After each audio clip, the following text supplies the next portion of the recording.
Olá, meus amores, mais uma aula de redação para vocês.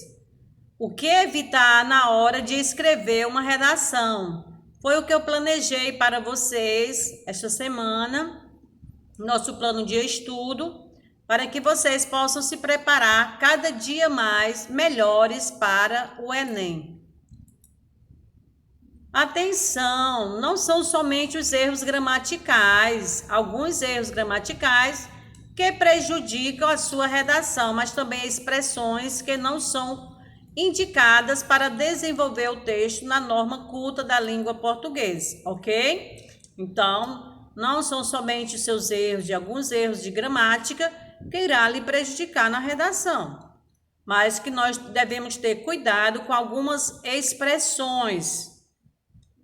Também com relação à nossa linguagem, na nossa redação, quando você for escrever o seu texto de redação, com tudo isso não quer dizer que seja preciso escrever a redação com palavras difíceis.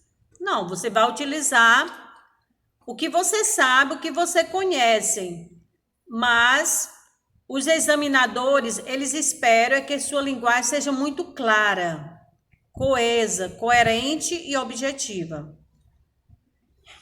Mas para isso, devemos evitar algumas expressões e gírias que são comuns no dia a dia, mas que não devem ser usadas na redação, especialmente os jovens, né? Nós, jovens, usamos às vezes gírias no nosso dia a dia com os colegas e às vezes até nós nos acostumamos com as gírias.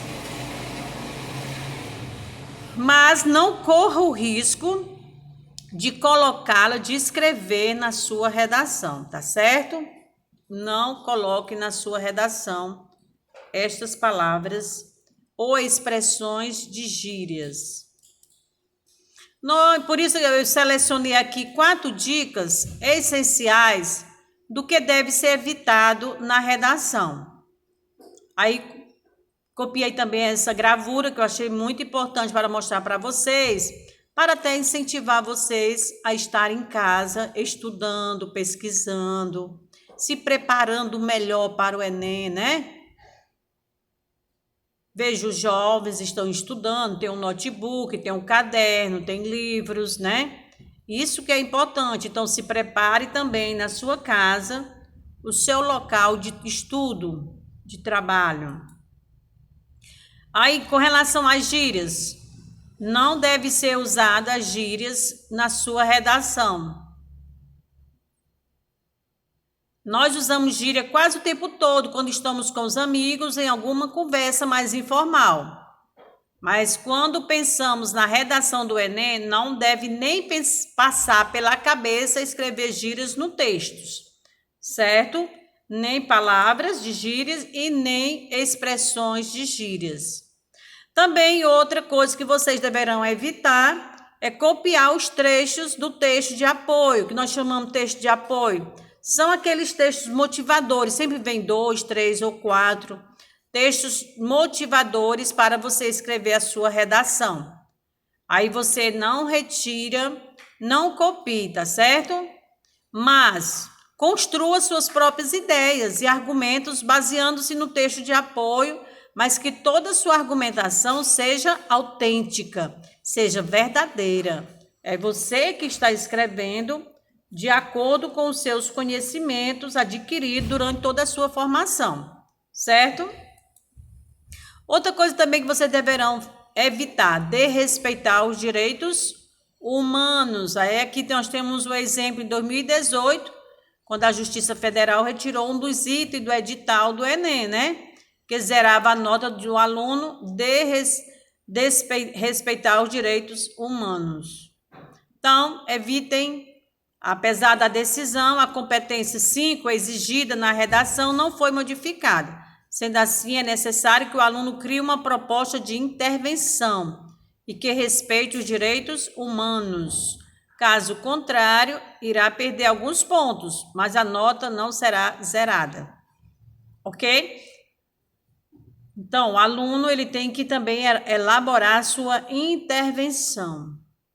mas dentro do respeito, né? Respeitando os direitos humanos, jamais faltar com respeito às pessoas. Mesmo que você tenha mágoas, queixas, você não deve, nesse momento, apresentar, certo? Especialmente, às vezes, os jovens, nós adultos, temos queixas, reclamações, né? Mas a gente evita e procura saber argumentar. Também com relação ao radicalismo. Quando você for defender o seu ponto de vista, evite o radicalismo, usando expressões como nunca, jamais, sempre. Isso transparece uma ideia de que você queira convencer o leitor de uma forma forçada. O que a banca examinadora espera é que você defenda seu ponto de vista de maneira clara, de forma racional e respeitosa.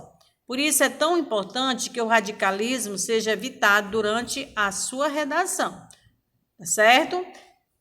Eu espero que vocês tenham compreendido o recado de hoje, que são exatamente algumas dicas para que vocês possam crescer cada vez mais ao escrever o seu texto dissertativo argumentativo.